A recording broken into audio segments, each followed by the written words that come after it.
Well, this is my first video. It's going to be an introduction to my views on schizophrenia and all of that. I think there's very little content about it on the internet, and I'm at a point where I want to take another step in my recovery and expose myself, which is something that schizophrenics don't do at all. Just from you hearing me say that, I'm not in a crisis. I'm not putting this video out there because I'm in a crisis. I'm exposing myself because I want to share my progress, my improvement. If you follow the videos, you'll get to know me better and you'll know what I used to be like. Probably the same or worse than the schizophrenic that you know, that you live with, because these videos are aimed at people who live with schizophrenics and who need to learn how to deal with this situation. And they want to help the schizophrenic. You can help him, absolutely. You just need to study and dedicate yourself because it's not a simple subject. It's a complex thing. But then for that reason, I came up with this channel. I will open up, yes, I'll take the consequences. I'll learn to grapple with negative comments. I don't know, I would hope you did too. So if you're watching this clip and you want me to keep producing content around schizophrenia, support me by commenting and liking. And your feedback will really help me so that I can keep creating content with all the difficulty that I have to face because I have schizophrenia and psychosis. Talking about the subconscious, we need to understand the subconscious. In truth, I don't deeply understand what the subconscious is. I do understand its basic principles, and I can already picture how sickness functions in my head. So the subconscious is a sum of all the experiences we've encountered in life and will go through. A dream, for example, we access this database that is the subconscious, which is all of our experiences. So it creates images, and even we can feel things. Do you know how incredibly real a dream can feel? Psychosis, the way I see it, is a lot like that. I can't say for sure if they are exactly the same, but they're similar. So I think psychosis is a way for the conscious mind to communicate with the subconscious mind. People have known this for many, many years. I don't know exactly how long. And they've tried to use plants to take advantage of psychosis. Ayahuasca and marijuana are two examples, but ayahuasca is more powerful, so I'll talk about that one. So people try to bring on psychosis to solve problems. How do they do it? By drawing on experiences she's had to do with the problems, then she's able to find a solution. This kind of psychosis takes a lot of practice. Somehow some people can see matters from a completely distinct viewpoint, as if I'm living through it, experiencing it, but that individual is aware they are taking a substance that's going to elicit this, and then it will pass. So for someone who is uninformed about this kind of subject and has no control whatsoever, these things will not subside for the rest of their lives. This is schizophrenia and its accompanying psychosis, which is due to exceptionally high levels of dopamine that provokes this. So for me, what's working is a balance of medication, not excessive medication, because for me at this current point in time, I don't consume much medication. What I take is Vega Sustina, which is an injectable drug. It's an antipsychotic that reduces my dopamine levels. My psychosis has reduced, but it still persists every day. So therapy is absolutely crucial. Learning to understand emotions, because there is a vulnerability in the schizophrenic and they struggle to manage their emotions. Excitement, understanding what causes certain feelings in me has helped me to try to avoid situations, to prevent getting out of control. And it's been a year since I have no control. I get irritated, I feel angry. It's normal, I'm a human, but losing control. I had situations complicated where I would normally lose my mind and do a lot of nonsense. And I was able to absorb 100% of the time.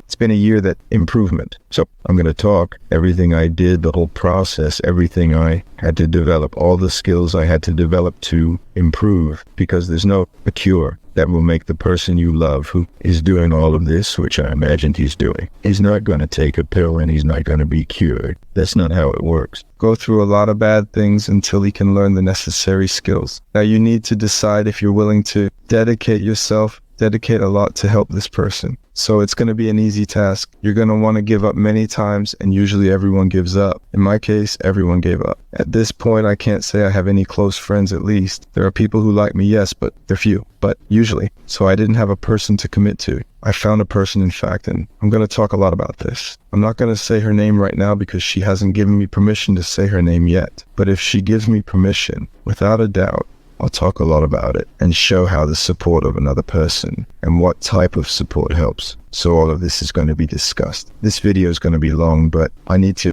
cover all the topics in this video so that you guys understand my thinking. Schizophrenia. So I want to talk about some things like how nonverbal communication is linked to schizophrenia. And for me, the secret of everything is communication, and you guys will understand why. So everything is communication. With communication, we pass on stimuli of anger, of happiness, and it is sent through, those stimuli are sent through verbal communication. But in my case, at least for me, I feel that the stimuli of nonverbal communication are much stronger. They come with much more intensity. So that's what every way that you communicate without speaking words, but with gestures and posture, with your gaze, tone of voice, especially tone of voice. In my case, that is one thing that irritates me, but it's the context, the whole context of communication.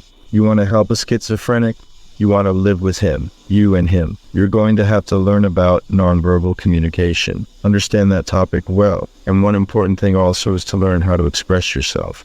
Because I don't think I expressed myself that well, but I've improved. I just couldn't express myself. I wasn't able to. And I noticed that every time I lost control, that's when I wasn't able to express the things going on inside my mind. So I wanted the ability to express the things you see, with words mainly, in my case with words. Some folks do this through art. I think that's why there are artists with psychosis who are very good, because they see so many images. I imagine if I could paint all the things I see in my mind, I'd create some intriguing things, but I don't have that skill. So I chose to improve my verbal communication and understand nonverbal communication more and more. That helped me. It helps me. And I also think that nonverbal communication is exactly the way. It's the point that it's the things that schizophrenics, think they perceive in people, and you don't see the sense in it. You don't see believing what he says about that person because it makes no sense. Maybe there is a meaning. It might not be the truth of what he's saying, but to him it has meaning. And you will help to try to understand that meaning. And you will only do that. You will be able to understand these things by deeply studying the topics that I'll discuss here in other videos. That I'll sort everything out. I'll make it easy for you. It's not easy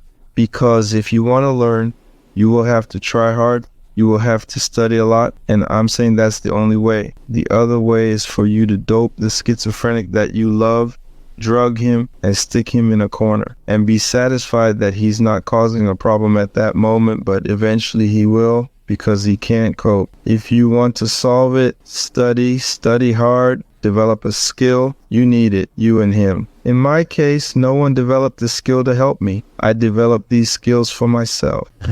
And with your help, control myself and keep me in reality. And what keeps me in reality is logic. It was the programming logic that also helped me study about myself, about how the psychosis in me functions. Because in programming, the algorithms are a task list.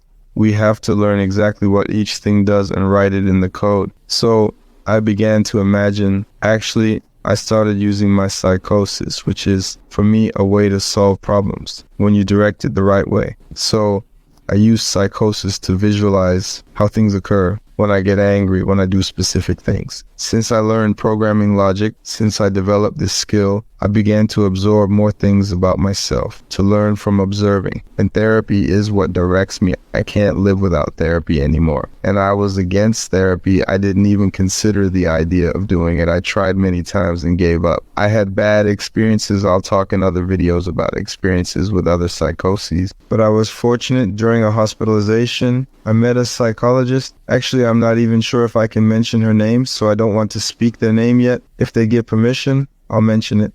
So I can't now live without it. Therapy. In fact, me recording this video is taking a significant step forward in the therapy I'm undergoing, and not to be bothered by the stigma of overcoming the stigma of schizophrenia. I'm wanting to be accepted just as I am, accept who I am, and for others to accept it as well, to demonstrate that schizophrenics aren't incapable, that in fact he has a skill so complex that if you lack other skills, you're going to be lost and just mess up. You'll end up lost. You'll be dreaming in a nightmare. Sometimes it can be a happy dream. Very good. I can imagine sometimes you must see these people in a state of enlightening, in ecstasy. So at this moment, she's having a psychosis, a very pleasant dream. That always ends in a nightmare. Frustrations that lead to when he finally realizes that it's not reality, not everything he envisioned in his mind is not real, that he's not going to live any of it. At that moment, he falls, he feels really bad. But my goal is that I can live everything I imagine